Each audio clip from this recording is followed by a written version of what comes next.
เป็นบอลมือวันที่7กับมืออื่นเนาะเจ้าวันที่7เป็นมือที่เพิ่นสิมาทรงสการพลเอกคำไตศรีพันดรมีการอันนั้นอยู่นี้เนาะพบอยู่ที่เดินพระธาตุหลวงเวียงจันทน์นี่แหละหรือว่าบอกอีกหนึ่งก็คือเดินสนามหลวงเนาะสนามหลวง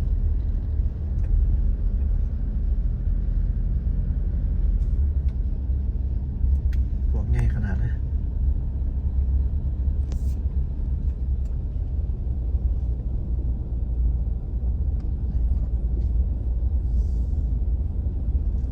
ต่างประเทศเขาเจ้ากำลังสิไปนั่นเนาะพี่กวงออกมาพี่โอ้มีรถรับไฟรับเพลิงอีกนะ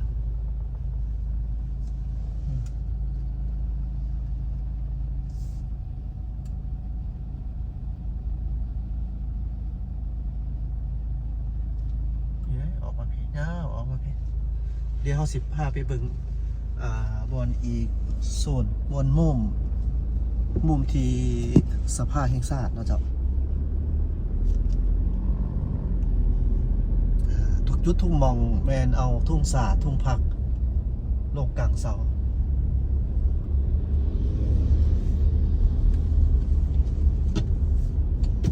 จุดนี้แม่นน้องสะพังเล่นเนี่ย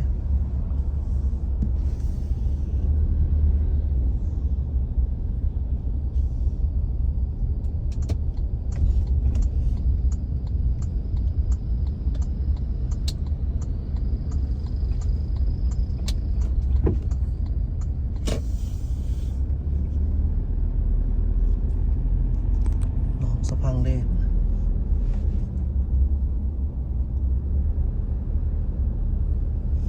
เมื่อมาเที่ยวนี้ถือว่าสะอาดขึ้นหลายตะกี้นี่ใบใหม่มันหล่นเนาะหล่นตกตลอดนี่สะอาดแล้วโอ้ยงามหูงามตาดิ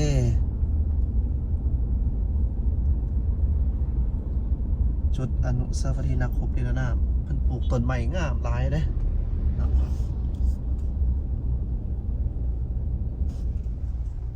ก่อนท้องสนามหลวงกับโมเดมียังเนาะก็เนี่ยแต่อยู่จุดบอลเดียวนะจุดบอลแถวทางกันสิออกไปเขตถาดลวกไต้ก่อนนะเมื่อหัวสภาพโมเดมียังเนาะครับเป็นประเภทพวกรถรับเพลิงยังต่างๆกันนะส่วนใส่เศรษฐา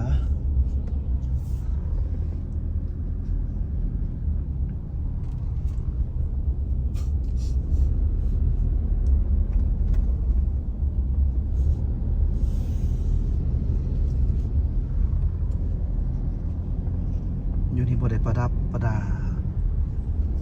ถูกเนาะสะอาดย้อนเพิ่นนี่ดิ สะอาดย้อนไม่ป่าเลยนะ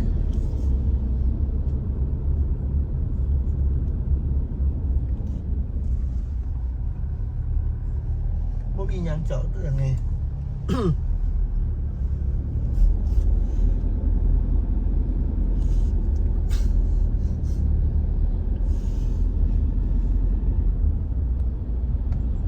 รัฐวิสาหกิจน้ำประปานครหลวง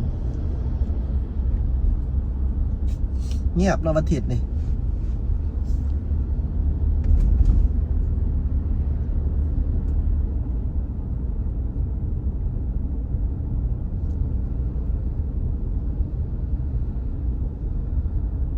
สบายซื้อไว้ขนาดเลย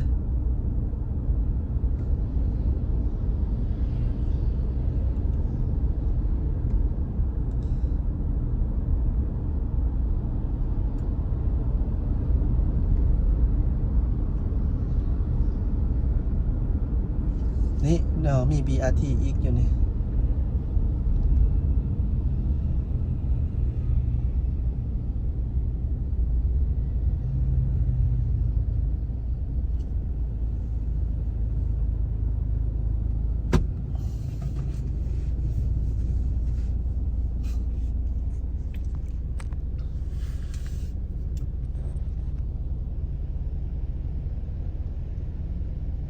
ไฟแดงพ่นเข่ง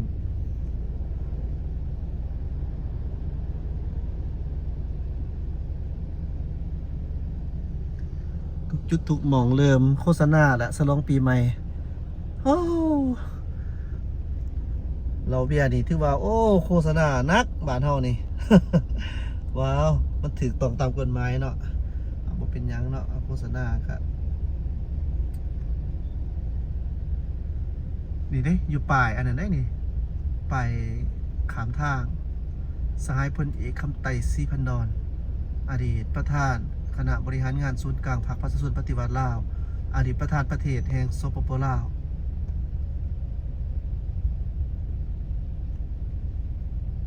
His Excellencies General คำไต่ศรีพันดรยังก็เมื่อกี้อ่านบ่ทันซ้ำบ้านเฮานี่เพิ่นเฮ็ดป้ายแบบนี้ถูกต้องเลยเจ้าป้ายขามทางที่ว่าเป็น LED แบบนี้นะมันเฮ็ดให้รับรู้ได้ถึงหลายเหตุผลเนาะบ่ว่าจะเป็นทางเป็นทำเลที่งามอีดี บ่อยากเบิ่งก็ได้เห็นนั่นนะเอาง่ายๆซะนอกจากที่ว่าเป็นบอนจุดโฆษณาที่ชัดเจนแล้วก็ยังเป็นเฮ็ดให้ตัวเมืองมันมีสีสันผลเด่นขึ้นมาเติมเนื่องจากที่เบิ่งได้ก็คือเห็นคือความแบบทันสมัยนะที่จริงแล้ว เจ้าขอโทษเจ้าที่จริงแล้วอันอยู่บ้านเฮานี่นะเจ้าท่านผู้ชมถึงเป็นว่าเบิ่งตัวเมืองยังเฮามันเบิ่งคือแบบว่ายังบ่ทันแบบว่า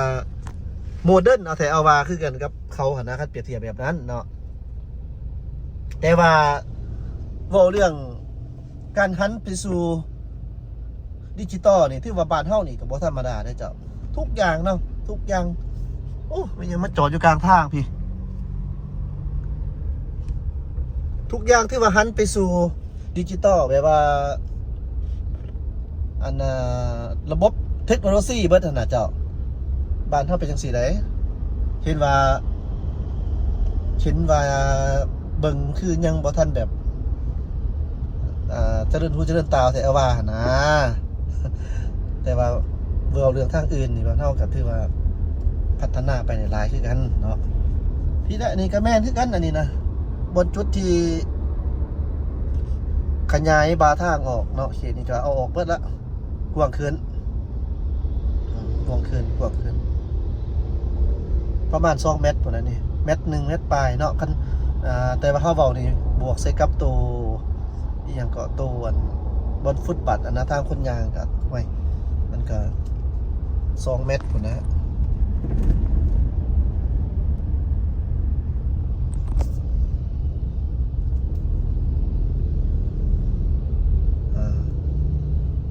สู่ส่วนกันอยู่คือว่าต่อเนื่องเนาะเฮ็ดต่อเนื่อง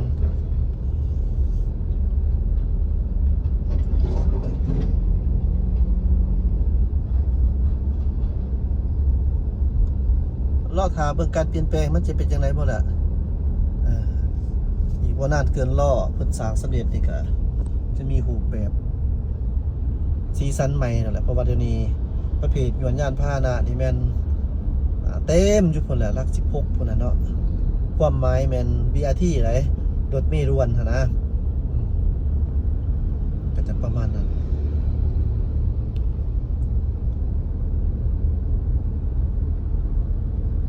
เบื้องนี้ก็ขยายแต่เบื้องเดียวนี่บ่เบื้องนั้นบ่ได้ขยายบ่เนาะ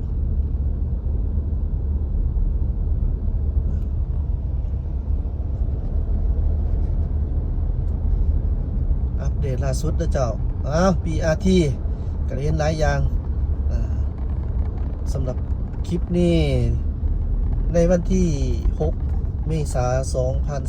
2025ตอนเช้าเนาะเจ้าตอนเช้าเรามาเห็นอย่างอีกขบวนวันนี้นะขบวนแห่มาแล้วจะเป็นแห่ขบวนยังไต่ไฟมาแล้วเจ้าบรรยากาศมาแบบนี้ท่านผู้ชมก็จะได้เห็นเกี่ยวกับเรื่องไว้อะไรอย่างต่างๆเนาะเอาขบวนกันทางนี้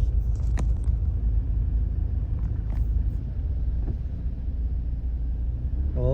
มีรถทหารเป็นเห็นอย่างไรทหารนั่นนี่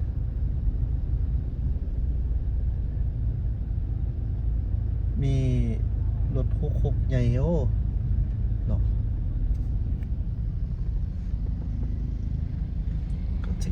รถหน่วยลาดตระเวนยังตีเนาะซีเมนต์นั่นแหละรถลาดตระเวนความเป็นระเบียบเรียบร้อยยังนี่แหละประมาณนี้แหละเจ้าคันพอพิษกับตะขอภัยด้วยพอเฮาบ่ฮู้เนาะแต่เฮาก็อยากซื้อให้เห็นว่าเพิ่นเฮ็ดอิหยังหั่นนะโอเคท่านผู้ชมก็ได้เห็นเป็นบรรยากาศในตอนเช้าเนาะเจ้าตอนเช้าของมื้อวันที่6ในท่ามกลางทั่วภาคทั่วรัฐทั่วปวงชนทั้งชาติกำลังไว้อาลัยอาวรณ์พลเอกคำไต่ศรีพันดรอดีตห้องประธานศูนย์กลางพรรคห้องประธานอดีตประธานศูนย์กลางพรรค ไม่บอกผิดตายละหัวหน้าได้เนาะอดีตประธานประเทศแห่งสปปลาวเนาะ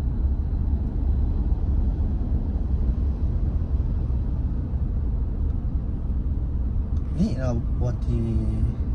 บนไหวอะไรศพพลเอกคำไต่ศรีพันดรหอประชุมแห่งชาติแอดมินกับให้เบิ่งบรรยากาศทำกันก่อนตื่นจ้ะว่าเพิ่นเฮ็ดยังไงอยู่เลยครับ